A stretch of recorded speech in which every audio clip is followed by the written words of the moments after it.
अत्यंत महत्त्वपूर्ण अशा पत्रकार परिषदेला या ठिकाणी उपस्थित असलेले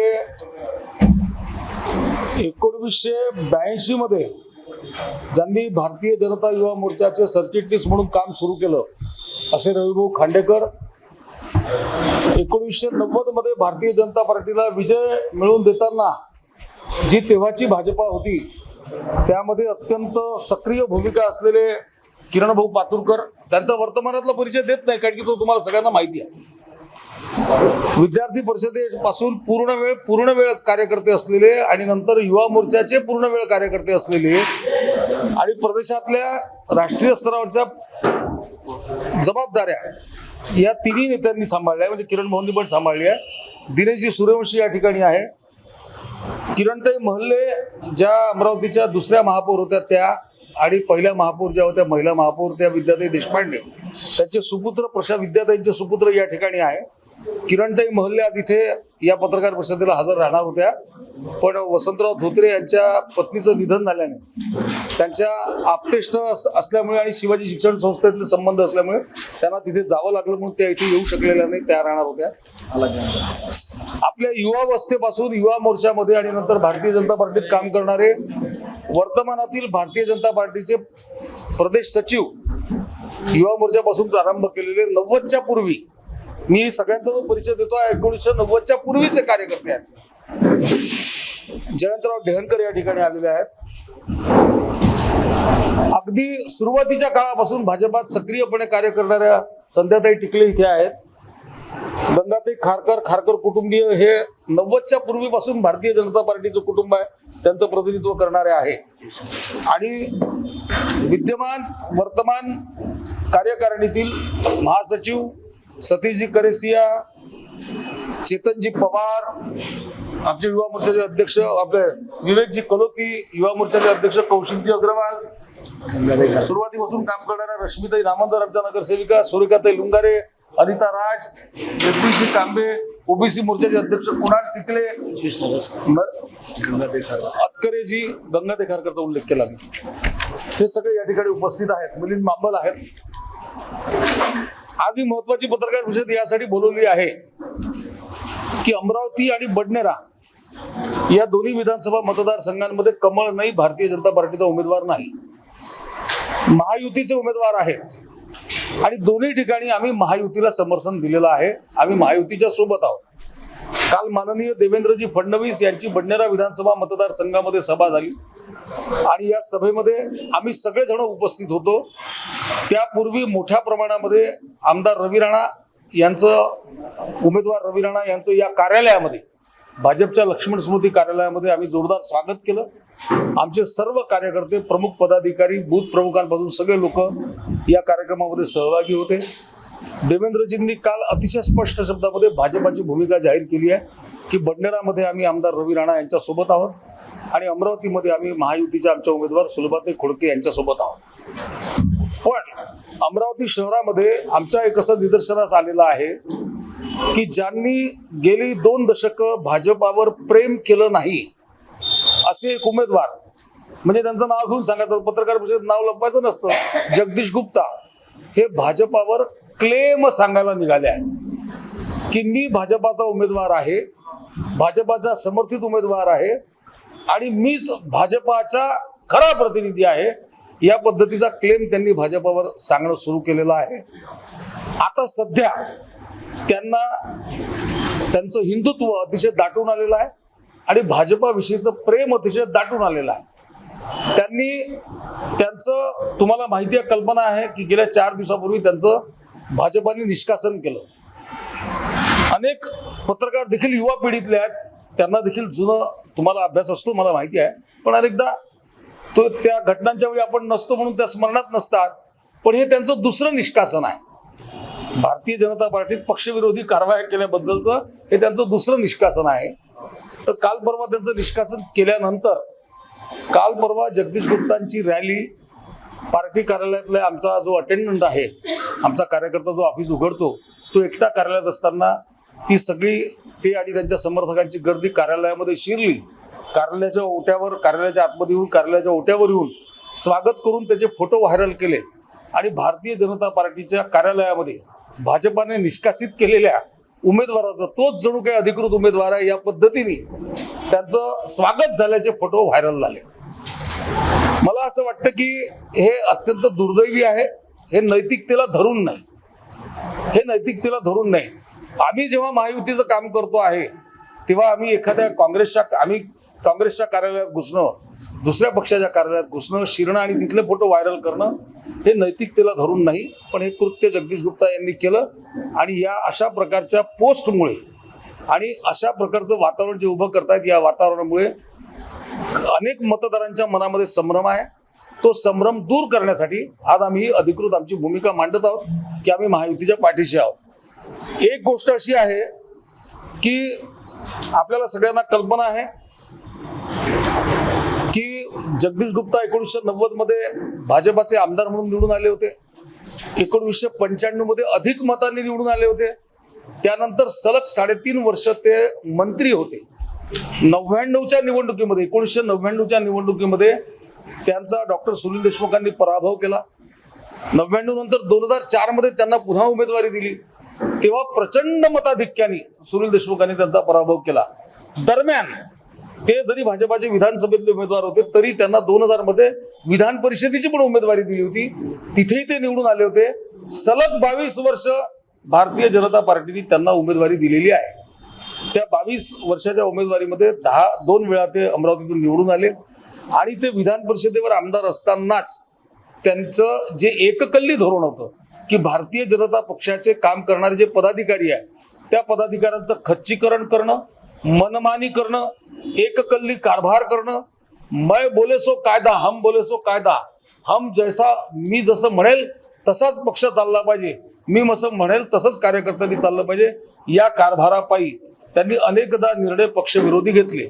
उदाहरणासाठी जर आपल्याला सांगायचं झालं, हे सगळं तुम्ही जुनं काढतोय, कबरीच्या आतलं काढतोय. अनंत गुढे, रासू गवई आणि बच्चू कडू अशी तिरंगी लढत जेव्हा अमरावती लोकसभा मतदारसंघात झाली होती तेव्हा आमच्या युतीचे उमेदवार अनंत गुढे असताना जगदीश गुप्ता यांनी खुलेआम बच्चू कडू यांचं काम केलं होतं. ह्या सगळ्या कारवाया बघता 2009ची निवडणूक आली आणि 2009 मध्ये भारतीय जनता पक्षाने डॉक्टर प्रदीप शिंगोरे यांना उमेदवारी दिली. या डॉक्टर प्रदीप शिंगोरे यांच्या उमेदवारीच्या वेळी याच जगदीश गुप्ता यांनी, ज्यांनी एकेकाळी या शहरामध्ये 49,000 मतांनी विजय मिळवलेला होता शेखावतांच्या विरुद्ध, त्या जगदीश गुप्तांनी भारतीय जनता पार्टी आणि त्यांचे समर्थक हे रावसाहेब शेखावतांच्या पाठीशी उभे केले होते आणि भाजपाचा दारुण पराभव करण्यासाठी सिंहाचा वाटा हा जगदीश गुप्ता यांचा होता. त्यानंतर जगदीश गुप्ता यांना पक्षातून निष्कासित करण्यात आलं. पक्षातून 6 वर्षासाठी निष्कासित केल्यानंतर जगदीश गुप्ता यांनी जनकल्याण नावाची आघाडी स्थापन केली आणि या आघाडीच्या माध्यमातून काँग्रेसने जनविकास आघाडी स्थापन केली. या दोघांनी युती केली आणि आम्हाला याच्यातल्या जनविकास आघाडीवर प्रकाश टाकायचा नाही, तो त्यांचा प्रश्न आहे. पण जनकल्याण आघाडी तयार करून जनकल्याणच्या माध्यमातून ज्या प्रभागांमध्ये, ज्या वॉर्डांमध्ये भाजपा लढते आहे तिथल्या भाजपाच्या उमेदवारांना पराभूत करण्याचा प्रयत्न, ते हारले पाहिजे यासाठी उमेदवार देऊन पूर्ण ताकद पणाला लावून अमरावतीतून कमळ संपवण्याचं काम जगदीश गुप्ता यांनी त्या महानगरपालिकेच्या निवडणुकीमध्ये केलं. त्यानंतरचा घटनाक्रम असा आहे की 2014 मध्ये डॉक्टर सुनील देशमुख भाजपामध्ये आले. पूर्ण देशभर आपल्याला कल्पना आहे नरेंद्र मोदींच्या नेतृत्वामध्ये भाजपाचे वारे वाहत होते. त्याही निवडणुकीमध्ये जगदीश गुप्तांचा जो रोल होता, भूमिका होती, ती भाजपाच्या बाजूने नव्हती. 2019च्या निवडणुकीमध्ये देखील सुनील भाऊंच्या विरोधामध्ये त्यांनी प्रत्यक्ष सुलभाताई खोडके पंजावर उभ्या असताना सुलभाताईंचं त्यांनी आणि त्यांच्या समर्थकांनी काम केलं. 2 लोकसभा निवडणुका झाल्या. आज नरेंद्र मोदींवर तुम्ही प्रेम दाखवताय, पंतप्रधानांवर प्रेम दाखवताय. दोन्हीही मोदींच्या म्हणजे 2014 आणि 2019च्या निवडणुकीमध्ये तुम्ही एखाद्या वेळी कुठलं तरी समर्थनाचं पत्र काढलं, पण तुमची भूमिका भाजपाला प्रचंड मतांनी विजयी करण्याची किंवा मित्रपक्षाला विजयी करण्याची तुमची ठोस भूमिका दिसलेली नाही. या सगळ्याचा परिणाम असा आहे की तुम्ही आजपर्यंत भारतीय जनता पार्टी 1909 पासून खुलेपणाने तर 2024 पर्यंत तुम्ही भारतीय जनता पार्टी संपवण्याचं काम केलं. अगदी शेवटचं ताजं जर उदाहरण द्यायचं झालं तर 2017 साली गेली याची निवडणूक झाली, महानगरपालिकेची निवडणूक झाली. महानगरपालिकेच्या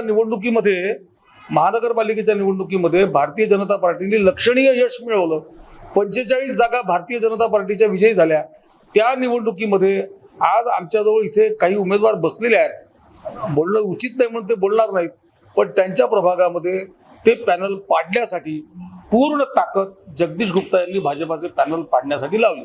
अजून एक मधलं उदाहरण सुटलं की जेव्हा भाजपाजवळ एकही आमदार या जिल्ह्यामध्ये नव्हता, भाजपचं कार्यालयाची स्थिती खराब होती आणि जगदीश गुप्ता यांनी भाजपाच्या कार्यालयाला कुलप ठोकले होते निष्कासित केल्यानंतर की हे कार्यालय आमचं कार्यालय आहे, आम्ही हे कार्यालय तुमच्या ताब्यात देणार नाही.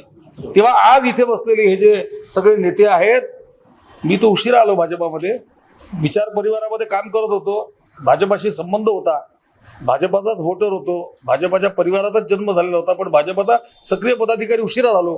पण प्रत्यक्षदर्शी पत्रकार म्हणून आपल्यासोबत होतो. त्यावेळी याच कार्यकर्त्यांनी ते ताळे तोडून भाजपावर म्हणजे अधिकृत भाजपाच्या ताब्यामध्ये कार्यालय आलं होतं. तेव्हा आमचे विभागीय संघटन मंत्री डॉक्टर रामदासजी आंबटकर हे इथे ठाण मांडून बसायचे आणि त्यांच्या नेतृत्वामध्ये अतिशय प्रतिकूलतेमध्ये किरण पातुरकर असतील, दिनेश सूर्यवंशी असतील, रविभाऊ खांडेकर असतील, जयंत ढेहनकर असतील, किरणताई महल्ले असतील, ही जी सगळी टीम आहे यांच्या नेतृत्वात असंख्य नावं घेता येतील. या सगळ्या टीमनी, डॉक्टर प्रदीप शिंगोरे आज अस्तित्वात नाहीत, यांनी सगळ्यांनी अत्यंत मेहनत करून भाजपाचं कमळ हे अमरावतीमध्ये जिवंत राहिलं पाहिजे यासाठी अक्षरशः प्रतिकूल परिस्थितीमध्ये काम केलं. यांनी कमळ वाचवलं. मधल्या काळामध्ये एक प्रयत्न भारतीय जनता पार्टीचा होता की कसंही करायचं आणि विधान परिषद निवडणूक जिंकायची, आणि म्हणून डॉक्टर रणजित पाटलांना उमेदवारी दिली. बी.टी. देशमुख सरांसारखे ज्येष्ठ अतिशय श्रेष्ठ देखील उमेदवार रिंगणामध्ये असताना आणि अमरावतीतल्या भाजपला प्रतिकूलता असताना अमरावतीच्या भाजपनी सामान्य कार्यकर्त्यांनी ताकद लावून रणजित पाटलांना निवडून आणण्याचा प्रयत्न केला असताना आताही भाजप निवडून येऊ नये म्हणून याच जगदीश गुप्ता यांनी खुलेआम कांचनमालाताई गावंडे नावाच्या उमेदवार रिंगणामध्ये उतरवल्या होत्या. त्यांचे बूथ यांनी टाकले होते, त्यांचा प्रचार यांनी केला होता आणि कांचनमालाताईंचं काम करून यांनी रणजित पाटलांना हरवण्याचा प्रयत्न केला होता. रणजित पाटील निवडून आले, ही गोष्ट वेगळी. यानंतर दुसऱ्यांदा जेव्हा रणजित पाटील उभे राहिले, याच्या आधीची जी निवडणूक झाली त्यावेळी देखील त्यांच्या शिक्षण संस्थेतल्या कर्मचाऱ्यांनी त्यांच्या आदेशाने त्यांच्या सहकाऱ्यांनी खुलेआमपणे काँग्रेसचे उमेदवार किरण सरनाईक यांचा प्रचार केला. ही कथा जगदीश गुप्ता यांची आहे. त्यामुळे आज ते भाजपाचाच मी आणि मी भाजपा वाचवायला निघालो आहे आणि त्यांचे समर्थक की भाऊ म्हणजे भाजपा हे जे चित्र आहे हे 90, 95, 99 पर्यंत सीमित होतं. 99 नंतर काही काळ जर सोडला तर नंतरची पूर्ण कारकीर्द ही त्यांची भाजपा विरोधात राहिलेली आहे, भाजपासाठी वादग्रस्त राहिलेली आहे, भाजपाच्या विरोधातच राहिलेली आहे. आणि म्हणून अमरावती भारतीय जनता पार्टी पूर्णपणे सुलभाताई खोडके यांच्या पाठीशी आहे. त्याच्यामुळे आज त्यांनी भगवे शेले पांघरून भगवे झेंडे हातामध्ये घेऊन जो भाजपाचाच मी आहो असा तऱ्हेचा जो माहोल त्यांनी सुरू केलेला आहे, या माहोलला मतदारांनी बळी पडू नये. सुलभाताई खोडके यांनाच समर्थन आपलं द्यावं, त्यांनाच मत एवढ्यासाठी द्यावं की खऱ्या अर्थाने जर भाजपाची सत्ता महाराष्ट्रात आणायची असेल, देवेंद्र फडणवीस यांच्या नेतृत्वात राज्यामध्ये भक्कम आणि हिंदुत्वाच्या विचाराचं सरकार देवेंद्रजींच्या नेतृत्वात जर आणायचं असेल तर अमरावतीमध्ये बडनेरामध्ये महायुतीलाच मतदान केलं पाहिजे. हा संदेश आपल्या मार्फत आम्हाला द्यायचा आहे.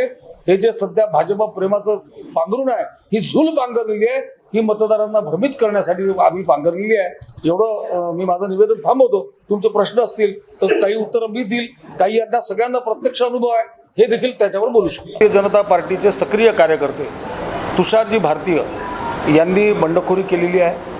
त्यांनी पक्षादेश न मानता त्यांनी त्या उमेदवाराच्या विरोधामध्ये महायुतीच्या विरोधामध्ये उमेदवारी दाखल केलेली आहे. तुषारजी भारतीय यांचं पक्षाने त्यांना देखील निष्कासित केलेलं आहे. आम्ही वर्तमान भारतीय जनता पार्टीने पूर्णपणे पाठिंबा हा रवी राणांना दिलेला आहे. ही कथा एवढ्यासाठी आहे की तुषारजी भारतीय कालपर्यंत त्यांनी भाजपा विरोधातली कुठलीही भूमिका घेतलेली नाही, त्याच्यामुळे त्यांचा पूर्व इतिहास भाजपा विरोधातला नाही, काल त्यांनी चूक केलेली आहे. त्याच्यामुळे आता आम्ही तुषारजी भारती यांच्या विरोधातच काम करणार आहोत, आम्ही त्यांना समर्थन करणार नाही. त्यांच्याकडे जे केलेले कार्यकर्ते आहेत त्यांना आम्ही समजून सांगण्याचा प्रयत्न केला, त्यांना परत आणण्याची आमची भूमिका आहे. सैन्य जे असतं ते भावनिक असतं आणि भावनिक सैन्याला वाऱ्यावर सोडून चालत नाही. मोर्चावर सेनापतीवर कारवाई झालेली आहे आणि याच्या पुढे जर कार्यकर्ते ऐकणार नाही तर आम्ही त्यांच्यावर, आमचा पक्ष त्यांच्यावर कारवाई करेल. पण काही दिवस हे त्यांना समजवायला लागतात, ती समजवण्याची आमची भूमिका आहे. ही गाथा आम्ही भारतीयांची एवढ्यासाठी वाचू शकत नाही की जेव्हा गुप्ता भाजपाच्या विरोधात उभे होते तेव्हा मात्र तुषार भारती भाजपाच्या सोबत उभे होते, ही तेवढीच वस्तुस्थिती आहे. काल परवा भावनेच्या भरामध्ये त्यांनी हा निर्णय घेतलेला आहे, ते विरोधात गेलेला आहे. कदाचित भावनेच्या भरात नसेल, विचारपूर्वक पण त्यांनी घेतला असेल, त्याचे दुष्परिणाम ते भोगतील. पण आम्ही तिथे तुषार भारतीयांच्या बाजूने नाही, स्पष्टपणे नाही, आम्ही रवी राणांच्या बाजूने आहे, आम्ही महायुतीच्या सोबत आहे. एक दुसरा प्रश्न होता दर्यापूरचा. दर्यापूरमध्ये आमच्या एका मित्रपक्षाने तिथे बुंदिले यांना समर्थन दिलेलं आहे आणि बुंदिलेंची उमेदवारी तिथे सुरुवातीला असं वाटत होतं की खूप जोरात आहे. पण आम्ही त्या मित्रपक्षांनी त्यांचं काय करायचं, त्यांच्यावर कारवाई करायची नाही करायची हा वरच्या महायुतीच्या सर्व नेत्यांचा निर्णय आहे. कारण की तिथे एकनाथराव शिंदेंना दिलेली जागा आहे, तर एकनाथराव शिंदे, देवेंद्रजी फडणवीस, अजितदादा पवार एकत्र बसून त्या संदर्भातला निर्णय घेतील. पण आम्ही भारतीय जनता पार्टी म्हणून तिथे ॲक्टिवली जे आमचे महायुतीचे उमेदवार आहे अभिजित अडसूळ त्यांच्या प्रचारासाठी उतरलो आहोत. आज आमचे 70% कार्यकर्ते हे अभिजित अडसूळांच्या पाठीशी उभं करण्यामध्ये आम्हाला यश मिळालेलं आहे. त्यांच्या प्रत्येक कार्यक्रमाला आम्ही उपस्थित आहोत, आम्ही त्यांचा प्रचार करत आहोत. आमच्या स्तरावर भाजपा 3ही मतदारसंघामध्ये, 3 मतदारसंघ महायुतीला गेले आहेत, बडनेरा, अमरावती आणि दर्यापूर या 3ही मतदारसंघांमध्ये भारतीय जनता पार्टी ही महायुतीसोबत राहिली पाहिजे या दिशेने अमरावती शहर भाजप आणि जिल्हा भाजप पूर्णपणे प्रामाणिकपणे प्रयत्नशील आहे. 3ही जे बंडखोर उमेदवार आहेत त्यांच्यावर निष्कासनाची कारवाई झालेली आहे. मित्रपक्षांनी जी त्यांना उमेदवारी दिली आहे या संदर्भातला निर्णय एकनाथ शिंदे, देवेंद्रजी फडणवीस, अजित पवार एकत्र बसून करतील, हे उत्तर दिलं ना मी.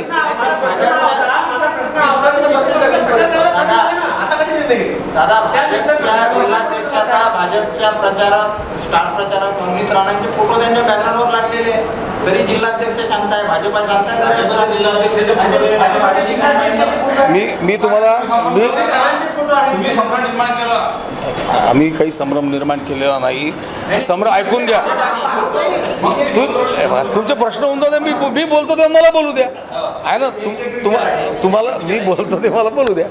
हे बघा, मी तुम्हाला अगदी स्पष्ट सांगितलं की ज्या मित्रपक्षांनी त्यांना उमेदवारी दिली त्या संदर्भातला निर्णय एकनाथजी शिंदेंची जागा आहे ना ती, आम्ही एकनाथजी शिंदेंच्या शिवसेनेला दिली आहे. एकनाथजी शिंदे, अजितदादा आणि देवेंद्रजी मिळून त्या मित्रपक्षाच्या संदर्भातला निर्णय करतील. त्यासाठी आम्हाला काही काळ त्यांना आम्ही पण देऊ.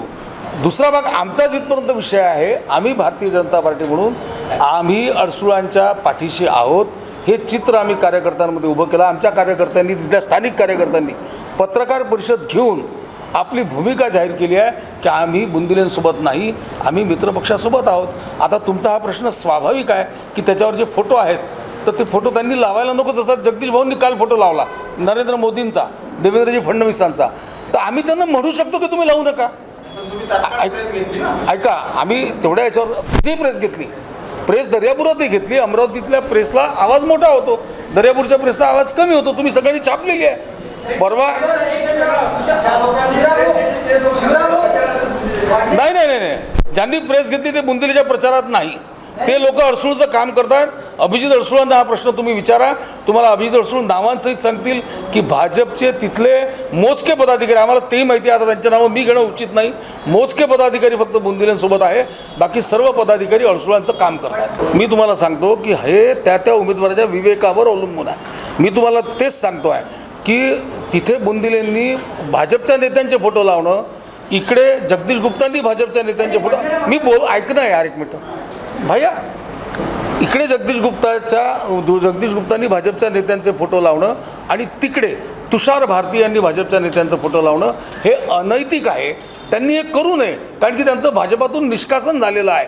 आणि ते जर करणार असं, आता अटलजींचा फोटो आहे, आता अटलजींचा फोटो, अटलजी दैवत झालेलं आहे सगळ्यांचं, पण मोदीजींचा देवेंद्रजींचा फोटो लावून जर कोणी मत मागत असेल तर त्यांनी तो अधिकृत भाजपचा उमेदवार नसेल तर त्याला तो नैतिक अधिकार नाही, ही स्पष्ट भूमिका भाजप म्हणून मी भाजपचा राज्याचा प्रवक्ता म्हणून तुम्हाला सांगतो ना की भाजपची स्पष्ट भूमिका. आपण ज्यावेळी आता अमरावतीमध्ये देवेंद्रजी येतील किंवा नितीनजी येतील, त्यांची पत्रकार परिषद जेव्हा होईल तेव्हा हा प्रश्न जरूर त्यांना तुम्ही विचारला पाहिजे आणि आम्हालाही त्या उत्तराची वाट आहे की आम्हाला का डावललं आहे. महायुतीच्या राजकारणामध्ये काही तडजोडी असतात, काही ॲडजस्टमेंट असतात, ज्या ठिकाणी गमतीचा भाग जाऊ द्या, पण हा प्रश्न सगळ्या कार्यकर्त्यांच्या देखील मनामध्ये आहे. पण अरे बाबा त्यांचं उत्तर तर तिथे शैलेश भाऊ, सगळ्यांच्या मनामध्ये हा प्रश्न आहे. पण विषय असा आहे की ज्या ठिकाणी ज्यांचा आमदार निवडून आलेला आहे त्याला उमेदवारी द्यायची हे धोरण महायुतीचं जागा वाटप करताना ठरलं. त्याच्यामध्ये आम्हाला त्याच्यात यश नाही आलं भाजपाला ती उमेदवारी आणण्यामध्ये. त्यामुळे आता जे पक्षाने निर्णय घेतला त्या पक्षाच्या निर्णयासोबत आम्ही आहोत ना, आम्ही काम करतो ना. आमची जर अडचण आली असते की नाही बा आम्ही कामं नाही करणार, आम्ही फुगून बसलो असतो तर गोष्ट वेगळी. आम्ही काम करायला तयार आहोत ना, मग तो प्रश्नच कुठे राहिला. तरी आम्ही काम करायला तयार आहोत. फक्त मी तुम्हाला युतीतल्या मजबुरी सांगितल्या काय असतात की गटजोड करताना युतीमध्ये या पद्धतीचे निर्णय होत असतात, ते पक्षाला स्वीकारावे लागतात. जड अंतःकरणाने काही निर्णय स्वीकारावे लागतात, पण ते स्वीकारण्याची आमची तयारी आहे आणि आम्ही कामाला लागलो आहे. आम्ही जर नाराज बसलो राहिलो असतो तर आम्ही आज तुमच्या सगळ्यावर या पद्धतीने फेस तुम्हाला केलं नसतं. पण आम्ही कामाला लागलो, त्यामुळे आमच्या नाराजीचा प्रश्नच उरलेला नाही. आम्ही पक्षासोबत आहे. प्रत्येक सभेमध्ये मी स्वतः आहे, जयंतराव ढेणकर आहे, रवी भाऊ आहे, किरण भाऊ आहे, दिनेश भाऊ आहे, हे सगळे, प्रशांत देशपांडे आहेत. ऐका ना, आम्ही सगळेजण सगळ्या सभांमध्ये आहोत. सगळ्या सभांमध्ये आमचे भाषणं सुरू आहेत. जर आमची अडचण त्यांना झाली असती तर त्यांनी आम्हाला देखील सांगितलं असतं की तुम्ही शांत बसा. अशी कुठली अडचण आम्हाला आम्ही तुमच्या माध्यमातून या अमरावतीतल्या लाखो मतदारांपर्यंत पोहोचण्याचा प्रयत्न करत आहोत. त्याच्यामुळे आम्ही तुम्हाला बोलवलेलं आहे. आम्ही वेळ नाही वाया घालवत आहे, आम्ही फील्डवरच आहोत आणि आमचं काम तुमच्या माध्यमातून होणार आहे. म्हणून तुम्हाला इथे निमंत्रित. तुमच्या नेत्यांच्या भोवती वारंवार फिरत होते, गयावया करत होते, विनवण्या करत होते की आम्हाला भाजपात घ्या, म्हणून त्यांना आम्ही भाजपात घेतलं. आणि एकदा भाजपात घेतल्यानंतर आम्ही देखील त्यांच्या वाढदिवसाला गेलो होतो. आम्ही काही त्यांच्या वाढदिवसाला गेलो नाही का? आमचे नेते आले, आम्ही पण गेलो होतो. मी सुद्धा 2 वर्षापूर्वीच्या वाढदिवसामध्ये त्यांच्या मंचावरून ज्ञानेश्वर सभागृहामध्ये भाषण केलेलं आहे. त्याच्यामुळे पक्षामधून लोक जातात, पक्षामध्ये लोक येतात, हा इतिहास आहे. हे सगळ्या आमच्या पक्षाला लागून आहे, राजकारणामधला पायंडा आहे. त्याच्यामुळे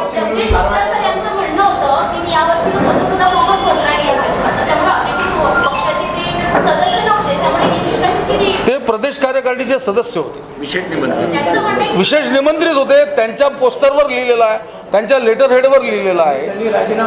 त्यांनी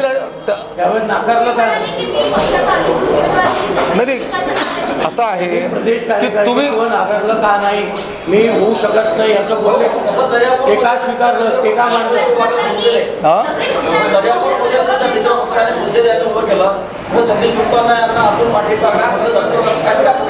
नाही, याच्यावरची प्रतिक्रिया मी कशाला देऊ? आम्ही आमची भूमिका जाहीर केली ना आता.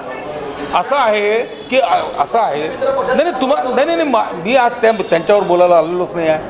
मी बोलल्या जाते सध्या शहरात अमरावती भाजपावर कोणीतरी अदृश्य शक्ती कमांड करून राहिली आणि भाजपात सरेंडर झाली आहे. तुला वाटतं का? बिलकुल वाटतं. असं काही बोललं आमच्या एक शेवटचं उत्तर देतो आणि तुमचे आभार मानतो. शेवटचं उत्तर देतो आणि आभार मानतो. रोज तर भेटतो. शेवटचं उत्तर देतो. भारतीय जनता पार्टीवर अमरावतीच्या भारतीय जनता पार्टीवर कमांड करणारे आमचे स्थानिक अदृश्य 2च नेते आहेत. एक आहेत आमचे प्रदेशाध्यक्ष चंद्रशेखरजी बावनकुळे आणि दुसरे आमचे महाराष्ट्राचे नेते देवेंद्रजी फडणवीस. त्यांचीच कमांड आमच्यावर आहे. आम्ही कोणाची कमांड बिमांड काही मानत नाही, आम्ही मानत नाही.